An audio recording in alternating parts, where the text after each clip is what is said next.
My 4 reasons why this is the scan tool to buy today are... Welcome back, folks. Today we're going to check out the long-awaited and the much-anticipated MUCAR 892BT Pro, the Pro Edition. This one was supposed to come out, I don't know, 3 or 4 months ago, and it got delayed at the last minute. And it's finally out. I finally got my hands on one. And let's see why this is probably the scan tool to buy right now on the entire scan tool market, as far as I'm concerned anyway. This isn't an unboxing necessarily, but let's just see what comes with it.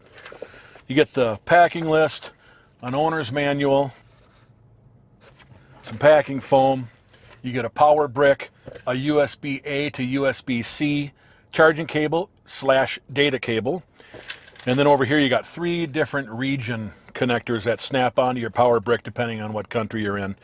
And that's what comes with it. Other than, of course, the scan tool itself and the VCI.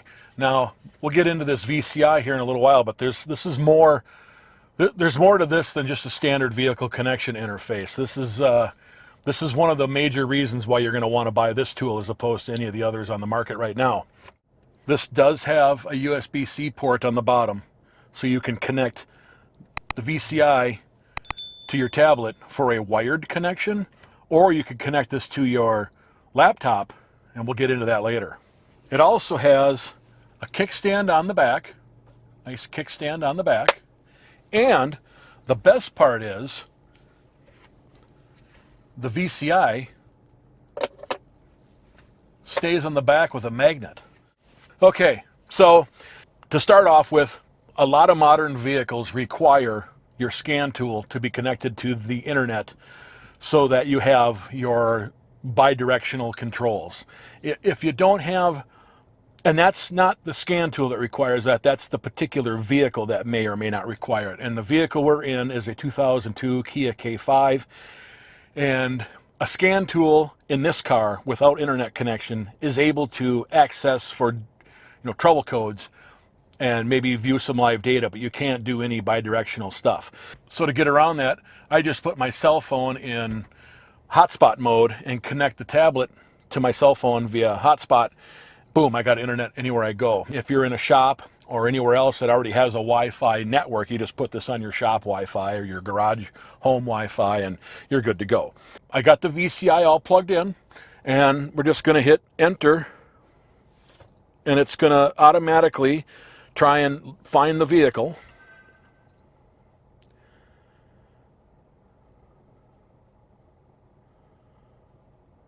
And this is real time. I'm not fast forwarding or slowing down here. This is real time.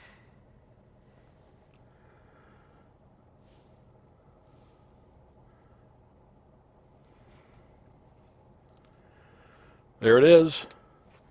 Now in a second it goes through. Now you may have a few notices on here if you're hooking up without Wi-Fi, but we're connected, so here we are. We'll just do, I don't know why it has me do that, a second automatic search, but okay. So then we'll select US area, because this car came in a few different areas. Hit OK. That's it. Okay.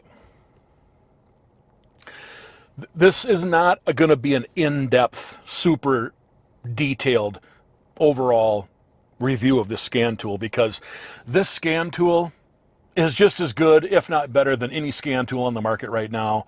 Unless you're talking about some $2,000 or $4,000 snap-on deal. But, to get down to the nitty-gritty and, nitpick the little details, this thing is absolutely as good as any other scan tool on the market today.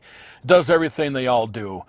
So to show you, this has Topology. One of the main reasons for buying this scan tool as opposed to any of the other ones in this range, or this price range or category, is this one has Topology.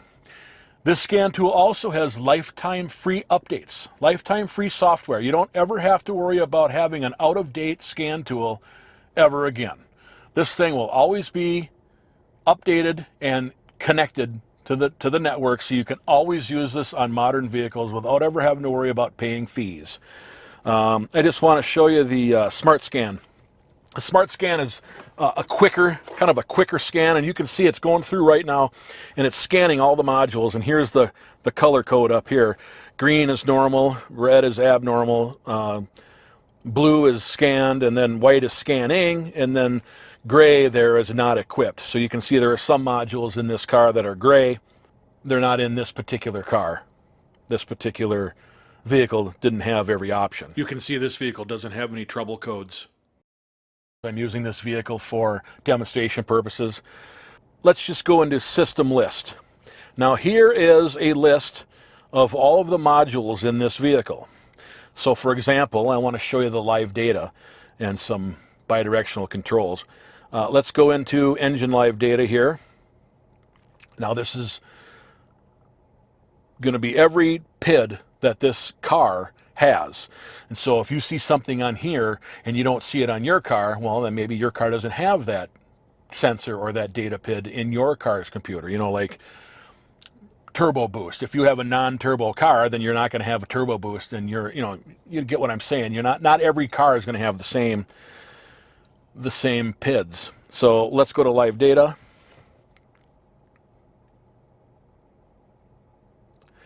And I just want to show you here. So let's pick a few. Let's pick AC pressure, because I do have the AC on. It's hot as balls here. Engine speed. I just want to pick a few.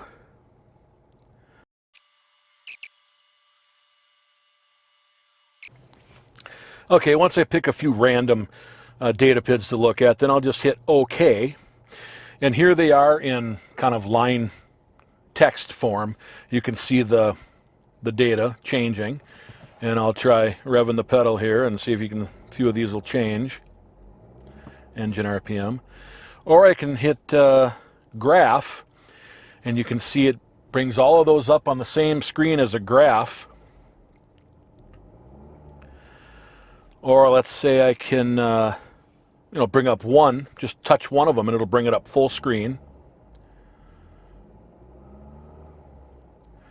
So that's a full screen graph.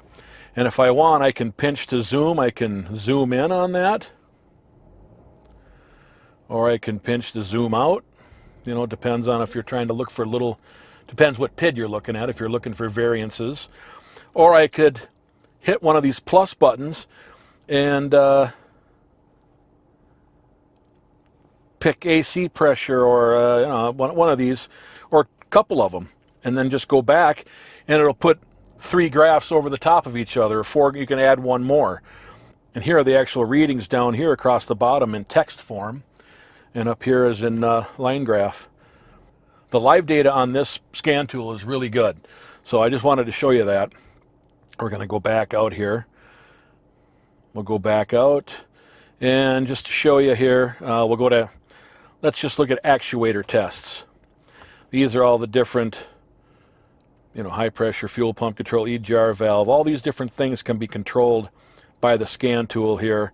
And I'm not going to do any of them because this car doesn't need anything and the engine's running right now. But,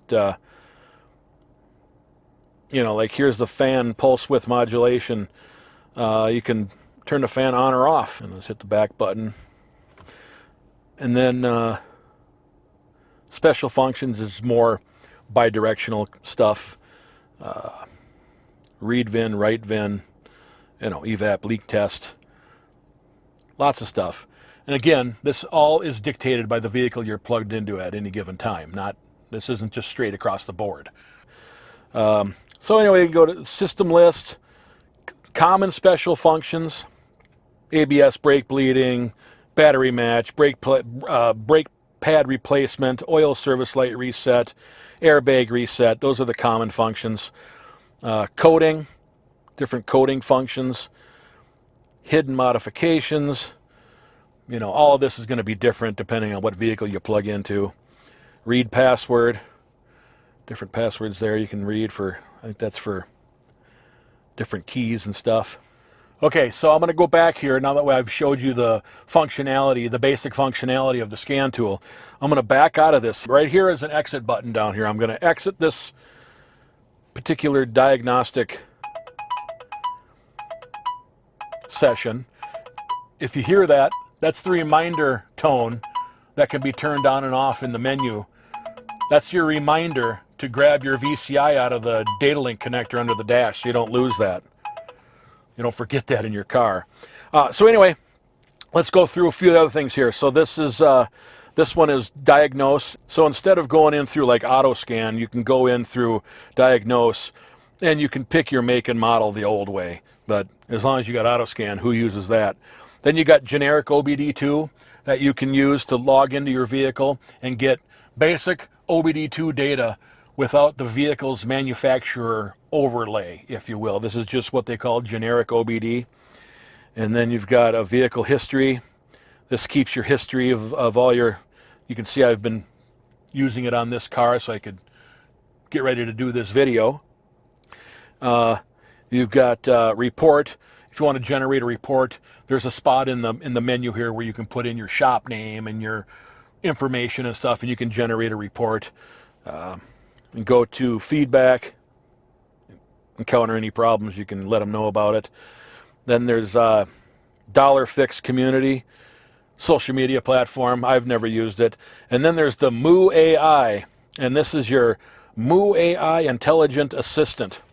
And I put on here earlier, I said, just for fun, I said, what is the normal oil pressure for a 2002 Kia K5? And you can see it came up with this answer. It said, oops, excuse me. It said, you know, for the 2022 Kia K5 normal oil pressures typically range between 25 to 65, blah, blah, blah. And then it came up with a couple of generic questions that I could click on instead of having to type them, because it kind of assumed what my next question would be. So I clicked on this one. It said, what is the normal oil pressure range for a 2022 Kia K5 at idle? Which I didn't ask before, specifically at idle. And then it gave me the answer. And so you can see, is this going to be helpful? How deep can it get? How specific can it get? I don't know. I've never had much use for one of these AIs, and honestly, AI is still fairly new, especially to the scan tool world. So we'll see if that improves as time goes on. If we go maintenance across the top here, these are all your different maintenance shortcuts. All of these maintenance shortcuts can be found in the Diagnose menu when you're plugged into a specific vehicle. These maintenance shortcuts are just basically shortcuts. That's what they are. They're just shortcuts. You go to upgrade. Here's where you can update the software for the scan tool and the VCI that's down below that's plugged into the data link connector. And maintenance software, that's for the software of the scan tool. And if you go into this app, this is the app software for the scan tool itself. If you go to more, you've got, of course, you got settings for the scan tool itself. You've got online service, operating instructions for the scan tool, OBD2 code fault library, coverage list, and I'll tell you what this scan tool covers, which in the United States is almost every car here. You got module. You can go in here and you can use like your video scope, or your oscilloscope, or hook up a printer or a battery tester, a key programmer, and such. This is where you access that functionality. If you go here to gadget, you got Chrome, Writer, it must be like a word processor deal, file management, gallery for pictures, Gmail, YouTube, PDF file reader, which other than, you know, Chrome, a browser for maybe looking up some parts or an OBD2 code or something, I generally don't use scan tools for browsing. Over here is remote assistance, where you could have somebody with technical support kind of remote log into your scan tool over the internet and help you with your problem. Basically, this here at the end is just another way of displaying all of these icons. So, and then if you go here, you have all the same stuff over here again. So it's kind of redundant, but that's okay. It's easy to find the stuff. The biggest thing of all is this VCI. They claim this VCI is also a J2534 pass-through device. Well, this is the only scan tool that I know of in this range that comes with a VCI that can also act as a J2534 pass-through. And they claim it in their listing on, you know, Amazon or whatever. But if I open up the owner's manual. So if you look over here, all the way on the right, underneath supported protocols, all the way at the end here above my thumb, it says J2534. Now J2534 is basically, it's a protocol standard. And if it's not capable of it, I can't imagine they would list it. So my whole point is, if you go on Amazon and try to buy a J2534 pass-through device, they're $1,000. They start at like $1,000 to buy just this. And, you get them through Autel or OTC or, there's a few others. And you would need this in conjunction with, say, a laptop computer. And the laptop computer would need the driver for this, which I found on their website. I'll include a link for that in the video description. A Windows computer-based USB driver for this device, so it can be used as a J2534 pass-through device with your Windows laptop, along with, you would also need manufacturer's software and a subscription to their technical database where you can download software updates, firmware updates, and whatnot, and which is the whole reason for needing the pass-through device anyway, is for reflashing, the computer in a vehicle or a module, let's say. Can the scan tool reflash modules along with this? I seen a guy do it once on an Autel scan tool, but you need the factory manufacturer software along with this. So let's just say you didn't have the scan tool and you needed just a J2534 pass-through, along with, you already own your own laptop computer and you've downloaded their, let's say Chevrolet's software, and you've got an access to Chevrolet's data website, their software website. You could use this along with that data cable that I showed you at the beginning, plug it in here, and the other end plugs into your laptop computer, and you could, theoretically reflash, some software updates onto the computer or onto the ECM or PCM, whatever you want to call it. So this alone is a big deal. It's compatible with AutoAuth for your Stellantis FCA vehicles, and there's a few others, like I think Mercedes and Nissan or something. But and I can show you that on here. If you go into settings, right here under user, you have FCA Diagnostics, and if you click here, it'll bring you in. You can purchase an authenticated diagnostics of FCA through MUCAR's 892 Pro's official website. Buy now, and it'll register this device, and then you can use this device to get into those specific vehicles. And then here's another one, the Renault Dacia Gateway Unlock. And here's where you would replace this VCI if you lost it and had to sync another one of these to the tablet. You can do it there.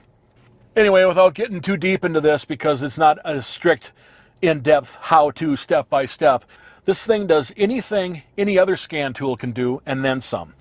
First of all, it has a VCI that acts as a J2534 pass-through device. It has topology mapping. It has free lifetime software updates, and you'll always be on the cloud, if you will. And it's FCA, Stellantis, FCA compatible for AutoAuth. So right now, on the market, as far as I'm concerned, this scan tool is the one that does it all. This thing will do 99% of everything you could possibly ever need it to do, and you'll never have to pay another dime to use it again. So this thing is definitely at the top of the heap right now, as far as I'm concerned. If you guys have been wondering where I've been, I haven't been doing scan tool videos for the last few years because, honestly, I was making the same video over and over and over again. Everybody wanted to send me a scan tool so I could make a video, and every one of them was exactly the same as the last one. It just had a different name on it. There was really not much to brag about. Well, this one, with the free lifetime updates, the 2534 pass-through device, topology, you name it, this is it. Anyway, folks, that's all I have for now. Please be sure to like, share, and subscribe for more. Thanks for watching.